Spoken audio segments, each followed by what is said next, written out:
अस्सलामुअलैकुम नाज़रीन, शान टीवी की स्पीड न्यूज़ में आपका इस्तकबाल है। मैं फरा जबीन, पेश है आज की स्पीड न्यूज़। वज़ीर-ए-आज़म नरेंद्र मोदी ने ऑस्ट्रेलियाई हम-मनसब के साथ गैर मुक़ीम हिंदुस्तानियों के साथ मुलाकात की। वज़ीर-ए-आज़म मोदी के एज़ाज़ में मुनक़िदा एक जलसे आम से मोदी ने खिताब भी किया। ऑस्ट्रेलिया में मोदी का शानदार इस्तकबाल हुआ। हस्ब रिवायत वज़ीर-ए-आज़म मोदी ने ऑस्ट्रेलिया में मुक़ीम गैर मुक़ीम हिंदुस्तानियों के इस्तकबाल का और वतन से मोहब्बत का शुक्रिया भी अदा किया। मुल्क की सरहदों से जुड़े 119 अजलाओं के एसपीज़ के साथ मुनक़िदा एक अहम इजलास की सदारत मरकज़ी वज़ीर दाखिला अमित शाह ने की। दरअंदाजी और गैर कानूनी इमिग्रेशन इजलास का अहम मौजू रहा। वाज़ेह है कि हालिया असम्बली इंतखाबात में बीजेपी बिलखुसूस अमित शाह ने बांग्लादेशी दरअंदाजी को मुकम्मल बंद करने के अज़म का भी इजहार किया था। चीन के एक जूतों की फैक्ट्री में आग लगने की वजह से कम से कम 28 लोगों की मौत हो गई है। चीन के सूबे फौजियान में जूतों के एक प्लांट में लगने वाली आग में कम से कम 28 लोग मारे गए हैं, जबकि इमदादी अमले ने 200 से ज़्यादा लोगों को जिंदा निकालने में भी कामयाब रहा है। रिपोर्ट्स के मुताबिक आग लगने का वाक़या पेश आते ही फैक्ट्री के मालिक और दीगर कई लोगों को हिरासत में लेने की भी इत्तलात मिली है। जाँच करने वाले ने अब तक आग लगने की वजह का तयन नहीं किया है। चीफ मिनिस्टर का ओहदा संभालने के बाद पहली मर्तबा जिले बेलगावी का दौरा करने वाले Karnataka chief minister DK Shivakumar ने कहा कि कृष्णा कावेरी गोदावरी नदी प्रोजेक्ट के लिए मरकज़ 1 लाख करोड़ रुपए की इजराई अमल में लाएगा। डीके ने कहा कि कर्नाटक और आंध्र प्रदेश की हुकूमतों ने अपने मुश्तरका मंसूबे के मुतालिक मरकज़ को आगाह भी कर दिया है। ಈ ಮಧ್ಯದಲ್ಲಿ ಕೃಷ್ಣ ಕಾವೇರಿ ಗೋದಾವರಿ ಜೋಡಣೆ ವಿಚಾರದಲ್ಲಿ ಕೂಡ ನಾವು ಒಪ್ಪಂದವನ್ನು ಮಾಡಿಕೊಂಡಿದ್ದೇವೆ। ಕೇಂದ್ರ ಸರ್ಕಾರಕ್ಕೆ ಸಮ್ಮತಿಯನ್ನು ವ್ಯಕ್ತಪಡಿಸಿದ್ದೇವೆ। ಅವರು ನ್ಯಾಷನಲ್ ಪ್ರಾಜೆಕ್ಟ್ ಆಗಿ ಘೋಷಣೆ ಮಾಡ್ತೀವಿ ಅಂತ ಒಪ್ಪಿಕೊಂಡಿದ್ದಾರೆ। ಸುಮಾರು 1 ಲಕ್ಷ ಕೋಟಿ ರೂಪಾಯಿ ಪ್ರಾಜೆಕ್ಟ್ ಅನ್ನು ಮಾಡಲಿಕ್ಕೆ ನಾವು ಸಮ್ಮತಿಯನ್ನು ಕೊಟ್ಟಿದ್ದೇವೆ। ಸೊ 10% ನಮ್ಮದು, 90% ಅವರಾಗ್ತಾರೆ। ಸೊ ಅದು ಬಹಳ ಒಂದು ಇಡೀ ನಮ್ಮ 3 ರಾಜ್ಯಗಳಿಗೂ ಅನುಕೂಲ ಆಗುತ್ತೆ। Chief minister Karnataka DK Shivakumar ने बेलगावी कांग्रेस पार्टी दफ्तर का भी दौरा किया।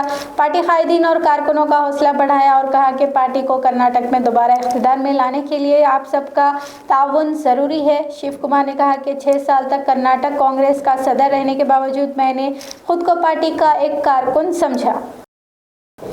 चीफ मिनिस्टर तमिलनाडु विजय को सरकारी अस्पताल में बदउनवानी की इत्तलात मौसूल होने के साथ रियासती वजीर सेहत के हमरा अस्पताल का मुआयना करने के लिए खुद विजय अस्पताल पहुंच गए। चीफ मिनिस्टर का यह इक़दाम इन तमाम रियासतों और मरकज़ के लिए एक सबक है जो अपनी जिम्मेदारियों को निभाने में कोताही करते हैं। कांग्रेस पार्टी ने उत्तराखंड में परिवर्तन संकल्प सम्मेलन मुहिम के तहत एक रैली निकाली। उत्तराखंड में कांग्रेस पार्टी इख्तिदार हासिल करने की कोशिशें कर रही है। रैली की सदारत पार्टी के सीनियर लीडर प्रीतम सिंह की क़ियादत की, जबकि धनौल्टी असेंबली हल्के से रैली निकाली गई। राम मंदिर अतियात चोरी की जांच कर रही एसआईटी पर ही सवालात खड़े करते हुए उत्तर प्रदेश के साबिक चीफ मिनिस्टर और समाजवादी पार्टी के सरबराह अखिलेश यादव ने कहा कि एसआईटी ही गायब हो गई है। यादव ने इल्ज़ाम लगाया कि एसआईटी के एक मेंबर पर 420 का मुकदमा चल रहा है। यादव ने सारे मामले को दिल्ली और लखनऊ के माबैन लड़ाई का नतीजा भी करार दिया। लिपापोती एसआईटी किसने बनाई है? और सुनने में आया कि एसआईटी में भी सवाल खड़े हो गए हैं। एसआईटी में जो कोई सदस्य है उन पे 420 का मुकदमा है। अब बताइए वही रहेंगे एसआईटी में? ये लड़ाई बड़ी है, आप नहीं समझ पा रहे हो। ये दिल्ली लखनऊ की लड़ाई है। दिल्ली वाले अगर जांच करते तो ईडी सीबीआई इनकम टैक्स करते। आज भी यूपी में आपने देखा होगा, आज अखबार पढ़ा होगा, किसी की दीवालों से कुछ निकल रहा है, किसी पे बंडल निकल रहा है, और ध्यान भटकाने के लिए ध्यान से हटाने चीजें। समाजवादी पार्टी के कौमी सदर अखिलेश यादव ने अपने लखनऊ दौरे के दौरान स्वामी अविमुक्तेश्वरानंद सरस्वती से मुलाकात की। मुलाकात के दौरान दोनों के माबैन मजहबी और असरी मौज़ूआत पर तबादले ख्याल भी अमल में आया। वाज़ेह है कि अविमुक्तेश्वरानंद सरस्वती का शुमार उत्तर प्रदेश चीफ मिनिस्टर योगी आदित्यनाथ की खुलकर मुखालिफत करने वालों में होता है। उत्तर प्रदेश के कैराना से समाजवादी पार्टी की रुकने पार्लियामेंट लोकसभा इकरा हसन ने अपने कैंप ऑफिस पर मुकामी लोगों से मुलाकात की और उनके मसाइल दरियाफ्त किए। इकरा हसन ने अहदेदारों को भी अवामी मसाइल के आजलाना हल के मुतालिक हिदायतें जारी की। मध्य प्रदेश कांग्रेस के सदर जीतू पटवारी ने एक प्रेस कॉन्फ्रेंस के दौरान रियासत की मोहन यादव हुकूमत को अपनी शदीद तनकीद का निशाना बनाया। पटवारी ने कहा कि आज के दौर में यादव हुकूमत 3 चीज़ों के लिए काफ़ी मकबूल है। पहला, नाकाबिले तसव्वुर बदउनवानी, दूसरा, मोहन यादव हुकूमत में 5 लाख करोड़ का खर्च और तीसरा, मध्य प्रदेश की हुकूमत चलाने में मोहन यादव की नाअहली।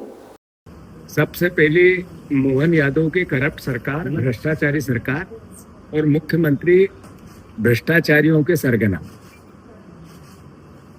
माफियाओं के सरपरस्त। खुद का इतना बड़ा जमीन घोटाला हुआ, लगभग आज 20 दिन होने को आए, मुख्यमंत्री की जबान से अलग से एक शब्द नहीं निकला, न अपने बचाव में निकला, न सफाई में निकला, न जिस मीडिया रिपोर्ट्स ने ये कहा उसको कोई चुनौती दी गई। इसका मतलब उन्होंने एक्सेप्ट किया है कि हाँ, हमारे पे जो आरोप लगे पूरे परिवार पे वो सही है। मूसलाधार बारिश से दिल्ली बदहाल हो गई है। सड़कों और रिहायशी इलाकों में बड़े पैमाने पर पानी जमा है, जबकि मजीद बारिश की पेशकयासी के साथ IMD ने अलर्ट भी जारी किया है। IMD के मुताबिक गरज चमक के साथ अगले 24 घंटे दिल्ली में हल्की बारिश का इम्कान है। बेंगलुरु शहर में भी फुटपाथ से गैर मजाज कब्जों की बर्खास्तगी का सिलसिला जारी है। शहर के मुख्तलिफ इलाकों में बल्दिया की जानिब से फुटपाथ पर से कब्जों को बर्खास्त करने का काम किया जा रहा है। JP नगर के अलावा नॉर्थ बेंगलुरु के यालेहांका में भी फुटपाथ से कब्जों को बर्खास्त करने का काम दिन भर जारी रहा। झारखंड के जमशेदपुर में एक खातून के साथ इज्तिमाई इस्मत रेजी का वाक़या पेश आया।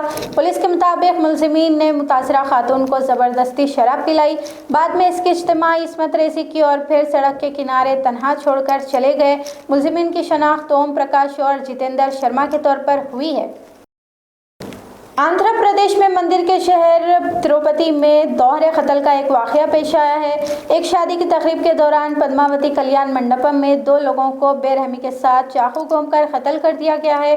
पुलिस को शुबा है कि 4 लोगों के साथ शादी की तकरीब में आई एक खातून इस सारे मामले में मुलविस है। पुलिस CCTV फुटेज की भी जाँच कर रही है। पुलिस ने मुकदमा दर्ज करने के बाद मौके से 2 अलग मोटरसाइकिल पर फरार होने वाले मुलजिमीन की तलाश में मसरूफ़ है। इंडियन ऑयल कंपनी के एक टैंकर में आग लगने का वाक़या पेश आया है। ईंधन के मस्कुरा टैंकर में उस वक्त आग लगी जब नीलामंगला के आउटलेट से टैंकर में ईंधन भरने के लिए जा रहा था। इब्तदाई जांच के मुताबिक एक दूध से भरे टैंकर से तसादुम से बचने के लिए ईंधन टैंकर ड्राइवर ने गाड़ी का रुख मोड़ दिया, जिसके नतीजे में टैंकर एक दरख्त से टकराया। दोनों टैंकर आग के शोलों की लपेट में आ गए और जलकर खाकस्तर हो गए। खुशकिस्मती से दोनों टैंकर्स का अमला इस हादसे में महफूज रहा। शान टीवी के स्पीड न्यूज़ का सिलसिला यहीं पर ख़त्म होता है। अफरा जबीन और शान टीवी की सारी टीम को अब दें इजाज़त। खुदा हाफिज़।